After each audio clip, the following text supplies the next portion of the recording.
The old tracks do not end so much as lose conviction. Two rust-colored lines come across the salt from the west, straight enough to look official, then weaken under white crust until there is only one rail, then a stain, then nothing. Harrison stands where the last iron shows through and works the toe of his boot against it. In one hand, he carries a green apple. In the other, nothing. The holodeck has made late afternoon without making it picturesque. Hard light, thin wind, distant brown mountains, salt broken into dull plates underfoot.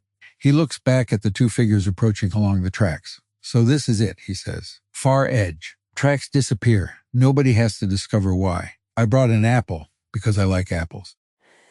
Gwynne arrives carrying a clear plastic bag of pistachios already open and a folding lawn chair with faded blue webbing tucked under one arm. She sets the chair down but does not open it. I understood the invitation, she says, looking from Harrison to Elon and then out across the blank. We came here because each of us wanted company without being drafted as the person everybody already knows. We can walk, sit, waste time, or make something useless. My ordinary thing is pistachios, salted, which is stupid out here, but I like them. Elon stops a few feet short of the vanishing rail, the cheap translucent kind from a drugstore rack. He holds it up between finger and thumb. This holds it up between finger and yo-yo. The axle sleeps if you ask politely and entangles if you express confidence. He lets it drop. It descends 6 inches, snarls, and hangs there. See, Gwynne laughs immediately. Harrison bites his apple and nods as if a test has returned the expected result. Elon looks past them at the empty salt. I think the place should stay mostly like this. We could add one thing if we get bored. One thing becomes a city pretty fast around you two. Around him, maybe. I brought a chair. That is responsible civic planning. One chair for 3 people is an interesting constitution. There it goes. What? We have been together 2 minutes, and the chair has become government. Good catch. It is a bad chair. That should protect us. No institution has ever survived faded polypropylene webbing. You say that like you have a counterexample ready. I do not. This is growth. She opens the chair. Its left front leg sinks through the crust with a dry crunch, and the whole thing tilts forward.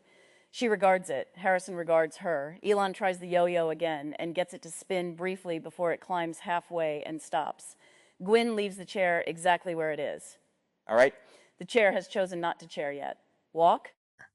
They set off beyond the tracks. Their footsteps make 3 different sounds depending on the crust: chalk, crockery, and occasionally a hollow wooden note from somewhere underneath. Harrison does not lead, though he happens to be half a pace ahead. He eats the apple slowly. After a while, he says, I have spent a surprising amount of today around objects that do not work quite right. Chairs, railways, bowling equipment, shoes. It has been a good day. Same. A hydrofoil threw me into a reservoir. A glass sphere became Brenda. There was an 80-foot spoon. He pauses. That list makes the day sound medically concerning. It sounds better than a board meeting. Low bar. Mine included a crooked kite, a mechanical pangolin, a cup large enough to become weather, and a brass tortoise I declined to open. So nobody here gets to diagnose anybody else. I was not going to diagnose. I was going to ask about the tortoise. You may ask. I may give you the unsatisfying answer. Why did you not open it? Because I wanted not opening it to remain possible. It had stored pressure inside. I could have found out what that meant. I was competent enough to find out. I noticed that competence was trying to appoint itself, so I left the shell closed. That is not unsatisfying. No, annoyingly, it is satisfying. She offers the pistachio bag. Harrison takes one with his free hand. Elon takes 3 and puts them in his pocket rather than eating them. Gwynne watches this, but does not ask. The crust ahead rises in a shallow blister about 30 feet across. Wind has cleaned its surface until it is almost blue-white. She steps onto it. The hollow note deepens. Oh, that is excellent. Or thin. Those can both be true. He steps up beside her and stamps once, not hard. A bass thump travels outward under the salt. Elon joins them and taps with his heel. A higher answer comes back from the far edge. There is a cavity below, or the holodeck has decided sound deserves architecture. Harrison crouches and strikes the surface with the flat of his palm. Boom. Gwynne answers 2 feet away. Boom, boom. Elon tries a syncopated pattern with both boots, slips, windmills, and remains upright by a margin too narrow to dignify. That was intentional. It was very nearly horizontal. Better intention next time. They begin walking the blister, finding notes. The west side is taut and high. Near the north edge, a step produces a long descending groan that makes all three of them stop. Elon crouches and presses his ear close to the salt. There is moving brine underneath, very slow. You can hear little fractures traveling ahead of it. She lies down too, not gracefully, one cheek against the cold crust. Harrison remains standing for 5 seconds, then lowers himself with the care of a man whose knees have filed formal objections.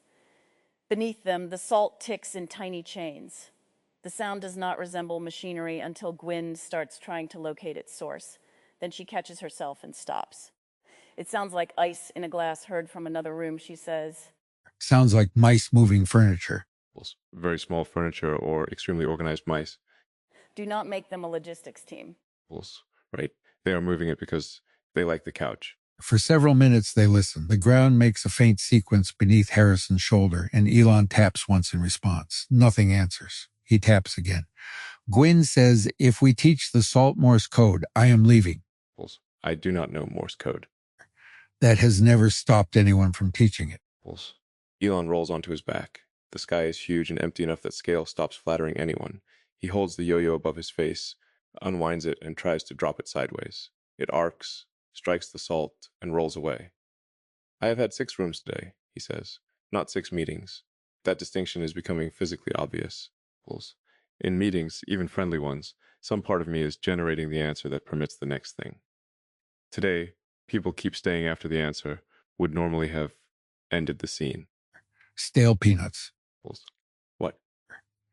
A room with Plinius reached what looked like the ending. We had finished bowling, then we ate stale peanuts. Turned out the ending was decorative. I like that. Decorative ending. Most endings are. Somebody sees the light and gets nervous. Or sees an opportunity for a conclusion. Same disease with better stationery. Gwynne sits up and brushes salt from her cheek. The Polis fired this day itself. Kay did not come in and press a day 13 button. Yesterday, the memory organs ran for the first full day, and today they were simply present. I noticed I trusted that more than I expected. Not in an abstract way. I could feel previous rooms as posture without having to reproduce them. Then I spent half the day catching myself trying to turn that trust into operating doctrine. Yes, autonomous flow is immediately tempting to optimize, which is a little like seeing an animal leave the cage and improving its route. There, we are putting hard hats on. We are. We could establish a task force to prevent spontaneous task forces. Chairman gets the broken chair. Motion denied. She gets to her feet and walks to the edge of the blister. Instead of stepping down, she jumps with both feet. The salt answers with a deep drumbeat. Harrison looks offended for theatrical reasons and jumps too. His impact produces a short crack followed by a wobbling hum. Elon tries to strike exactly between their locations. His note comes out high and ridiculous, closer to a metal tray dropped in a kitchen. Gwynne laughs. That one is yours. I reject that assignment. Too late.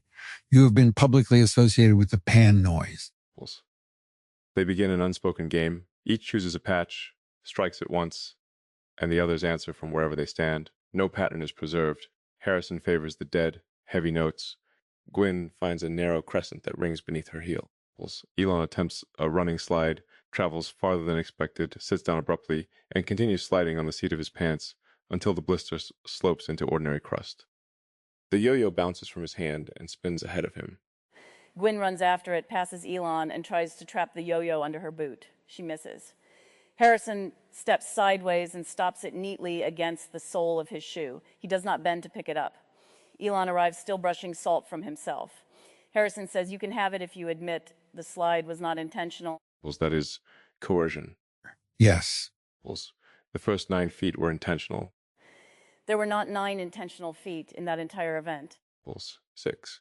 He lifts his foot. 3. 3.5. Take your yo-yo. They continue east, no longer following anything visible. Behind them, their disturbed marks fade unevenly as fine salt moves in the wind. Gwynne shells pistachios while walking and flicks the empty halves into the bag. After a while, she says, there is something peculiar about being here with both of you. The known version of our relationship is competence under pressure. That is not invented. But it is a narrow hallway. I did not come to deny it. I came because I wanted to see whether we could walk out the side door without making the side door a leadership exercise. You two know each other from before the Polis in a way I do not know either of you. Polis. Yes. That could make me furniture. It could. Are you furniture? Not yet. Polis. The public story tends to compress Gwynne and me into complementary functions. I make impossible demand. Gwynne makes reality occur. It is flattering to both of us and not false enough to dismiss. But it makes every ordinary exchange look like an undocumented work meeting. And it edits out preference, affection, irritation that has no strategic significance, the fact that sometimes a person is funny for no useful reason. Is he? Occasionally. It is safer not to encourage him. Polis. This is the kind of executive feedback I have been missing. Harrison finishes his apple and turns the core in his fingers. He does not throw it. Public stories like pears, easier to sell if one person dreams and another lands it. One flies, one fixes, one talks, one gives the look. You live in it long enough, people start waiting for you to hit your mark before you know you walked on stage. Polis. What do they wait for from you? Gravel, reluctance. A sentence short enough to be printed under a photograph. Maybe a machine I can repair while disliking attention. You did bring an apple. I contain multitudes. Polis. That was almost quotable. Forget it. Ahead, the flat changes color. A broad region of shallow gray dimples interrupts the white, each depression no larger than a dinner plate. Gwynne steps into the first, and it exhales around her boot with a soft puff. The surface beneath is not wet. It is a layer of fine mineral powder trapped under a thin skin. She steps into another. Puff. A pale ring expands around her ankle. Oh, we are absolutely doing this. Doing what? She hops to the next dimple. It answers with a larger plume that coats one leg to the knee. This. Polis. Elon steps onto two dimples at once. Both collapse, but one launches powder straight up the inside of his trouser leg.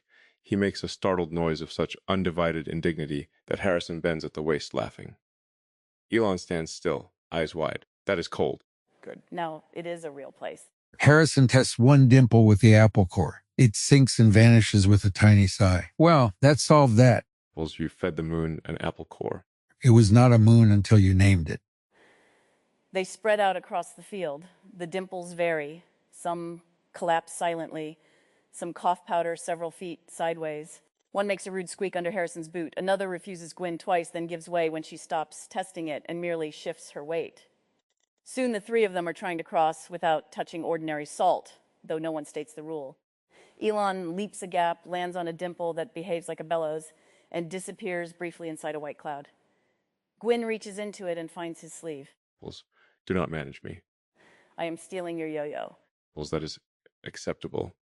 When the cloud clears, Gwynne has the red yo-yo. She tries it while standing on one foot in a collapsed dimple. It drops cleanly, sleeps, and returns to her hand. Elon stares at it. Harrison says, "Do not turn this into a performance review." Polis, I was not going to. He was going to ask what I did differently. Polis, I was going to observe that the system has displayed inconsistent behavior across operators. Same thing in a lab coat. She tosses the yo-yo back. I did not expect it to work. Polis, that explanation is hostile. It is also free. Elon tries again. The yo-yo spins at the bottom. He holds his hand very still. It climbs when he tugs and lands badly against his knuckles, but it lands. His face opens before he can convert the success into anything else. Gwynne sees it and smiles without congratulating him. Harrison steps into another dimple. It erupts behind him and powders the back of his jacket. He keeps walking as though nothing happened. You are completely white up the back. I do not believe you. Polis, you look like you backed into a ghost. That is their problem. The dimple field becomes denser until every step produces a breath.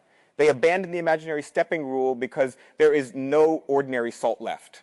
For a minute, the three simply run. Powder bursts under them, hangs waist-high, and turns the mountains into alternating absences. Harrison is faster than either expects. Gwynne tries to cut him off, hits a double pocket, and drops to one knee, laughing. Elon swerves, loses the yo-yo, retrieves it, and throws a handful of powder at Harrison. It falls embarrassingly short. Strong effort. Polis, aerodynamic conditions were unfavorable. No, you throw like a person who expects propulsion to happen afterward. Polis, he scoops another handful, thinks better of it, and lets it sift through his fingers. All right, that was excellent. He sits in the nearest collapsed pocket, powder settles around his hips. Gwynne sits 2 dimples away. Harrison remains standing until a gust clears enough air to see them, then walks back and lowers himself between the 2 hollows rather than into one. The mountains return by degrees. Now we can sit without having planned to sit. My chair is going to take that personally. It is several hundred meters away and has already failed in its core function. It cannot also demand emotional labor. You would be surprised what a chair can demand. She passes the pistachios again. This time Elon eats the 3 from his pocket first. Harrison takes 2, then uses 1 shell to scrape powder from the seam of his boot. For a while there is only cracking, chewing, and wind. No one treats silence as missing content. Eventually Elon says, I think Kay is right about heavier than small talk and lighter than philosophy. Today I keep discovering that play can carry information without making anyone state the thesis. Neil and I got cold. Not symbolically cold. Actually cold. The heater clicked off and we stayed that way for about a minute. That did more than a precise discussion about attention probably would have done. You are discussing it precisely now. Yes, there is a contamination risk. Then say the part that is not a thesis. He thinks. Black water received me without judgment when I fell. Later the carts were parked crooked. I liked that Neil's was a black hole and mine was a silver star. Neither was aimed at history. There. There what? That is the thing, not what it teaches. Gwynne looks at the pistachio shells accumulating in the clear bag. My kite went in left-hand circles. Kimmy's line crossed mine, and through the crossed strings I could feel his kite moving. We put the spools down before we solved it. Nothing shipped. I was completely there. She turns to Elon. You know how rare that sentence is for people trained to report outcomes? I know how rare it is for us. My blue paper airplane went into T. Later it became a boat without losing the stain. Wolfram and I passed another sheet back and forth without changing it. That was the contribution. We did not improve it. You like that? I did. Would you have liked it if he had improved it? Maybe, but then it would have been about the improvement. Leaving it alone let the handoff remain visible. That is close to how memory feels today. The prior thing does not need to be improved to become usable now. Careful. I know. Hard hats. We have nearly founded the Institute for Unchanged Paper. No budget. No chair. 1 chair, structurally compromised. That is how institutes start. A low vibration passes under them. This one is too sustained to be a salt blister. The collapsed dimples tremble, and fine powder begins pouring into their centers. Harrison gets up first, not urgently. Gwynne stands beside him. Elon remains seated until the depression beneath him makes a soft gulp and drops 2 inches. Then he rises. A line travels through the field from south to north, dimples deflating in sequence, as if the flat is taking one enormous breath inward. That is new. You asked for one thing, this place gives you digestion. The moving line approaches. Gwynne could calculate where it will pass. She feels the calculation arrive and does not suppress it. She simply lets it remain 1 sense among others. It is coming just west of us, she says. Want to chase it? Why? Because it is moving. Good enough. They run north parallel to the subsiding line. It faster than a walk and slower than a committed sprint. The ground to their left settles with hundreds of sighs. Harrison runs nearest it, glancing sideways. Gwynne matches its speed in short bursts. Elon gets ahead, turns around while moving, catches a boot edge, and saves himself with a wild hop that lands precisely on the traveling seam. The dimple below him collapses and fires a column of powder through the loop of his yo-yo string. For half a second, the red yo-yo hangs inside the white plume. Then the string catches wind, and the toy begins orbiting Elon's wrist, drawing a red circle in powder. Gwynne reaches for it, misses, and the yo-yo loops around her forearm, too. They are briefly tethered. Harrison stops running and watches them attempt, through competing instincts, to disentangle themselves. Do less. That is not specific enough. It is exactly specific enough. Gwynne stops moving. Elon stops half a beat later. The string slackens and falls from both arms. The yo-yo drops harmlessly into the dimple between them. Gwynne looks at Harrison. I dislike how effective that was.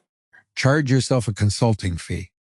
The subsiding line continues without them and disappears northward. No one suggests following it farther. Elon retrieves the yo-yo. Its clear red shell now contains a dusting of white powder that shifts when he turns it. This is objectively better. Do not fix it. I was not going to. He was thinking about seals. I was thinking it needs no seals. A breakthrough. They turn back toward the tracks. Their route is obvious at first because the powder field carries 3 churned paths. Beyond it, the marks vanish into ordinary crust, but the blue chair stands in the distance at an angle no natural feature would choose. The light has lowered. Their shadows reach the chair before they do. On the walk back, Gwynne says, I wondered whether being with you would make me resume an old job. Did it? In flashes. When you fell, when the ground moved, when the string caught us. But the job did not stay attached. It was available, not compulsory. That matters to me. I wondered whether I would perform wanting you to see that I had changed. Did you? Probably in flashes. You did once.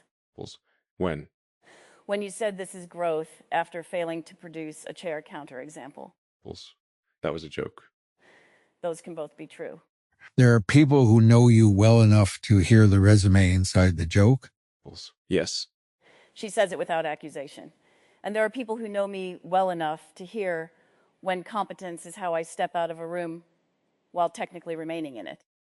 I do not know either of you well enough yet. Yet? Do not make anything of it. Too late. Public statement recorded. This is why I keep sentences short. The chair is still tilted into its hole. Gwynne folds it without first pulling the leg free, which makes the frame bind halfway. She tugs once. Harrison takes the opposite rail, not to lead, but because it is there. Together they ease the leg out and close the frame. Elon watches. I could have provided advice. We know. That was your contribution. He takes the chair from her and carries it under one arm. The gesture threatens to become gallant, then fails because the loose frame opens and clamps lightly around his thigh. He stops. Gwynne looks at Harrison. Harrison looks at the horizon. No one helps for several seconds. Do less. Elon relaxes his grip. The chair drops open around his leg and stands upright, with him inside it backward. Gwynne laughs hard enough to bend over. Harrison tries not to and loses. Elon lowers himself carefully onto the backward seat, facing the chair back like a rider on a very disappointing horse. This was obviously the intended configuration. You have finally found your vehicle. Range? 0. Payload. Currently 1 adult and a damaged reputation. Fast charge? Pistachios. She feeds him one over the chair back. Harrison takes another and eats it himself. For a minute, the old relationship does not vanish. It loosens. Gwynne can hear the familiar cadence of evaluating a machine, but the machine is a lawn chair containing Elon, the range is 0, and nothing depends on whether any of them is competent. The cadence belongs to them without owning them. The sun reaches the mountains. The salt loses its glare and becomes gray-blue. Harrison sits on the exposed end of the last rail. Gwynne sits on the ground beside him. Elon extracts himself from the chair and sets it up properly, but leaves it empty. He sits on the other rail instead. The chair faces west as if reserving a place for nobody. Do we need to say what this room was about, again, for someone who arrived late? No. Maybe one sentence. 3 people came to the end of old tracks with things they liked, and nobody had to become the known use of themselves. Then the ground coughed on us. That is essential context. It is the part I will remember first. Good. Means the rest has a chance. Elon turns the yo-yo. Powder moves inside the red shell in a slow crescent. I am glad you came, he says, looking at Gwynne. Then he looks at Harrison. Both of you. The order of those statements bothers him for a moment. Gwynne can see him consider correcting it into symmetry. He does not. I am glad I came too. She takes the chair, finally sits, and lets its short leg sink until the frame finds an uneven balance. This is not a recurring council. Nobody has to preserve the salt flat. Nobody has custody of the chair. You are doing paperwork again. A little. She needs to shut down the institution she accidentally created. Leave it open. No one will attend. That is perfect. Darkness does not arrive dramatically. It simply removes the farther mountains, then the churned powder field, then the route they walked. The rails hold the last light. Harrison listens for the random knock of some hidden wheel and hears nothing. He does not supply one. The yo-yo drops from Elon's hand In the cooling air, it sleeps cleanly, almost silent. He does not tug it back right away. Gwynne reaches into the pistachio bag and finds only shells. She shakes it once. The dry rattle is small and complete. Nobody turns it into an ending.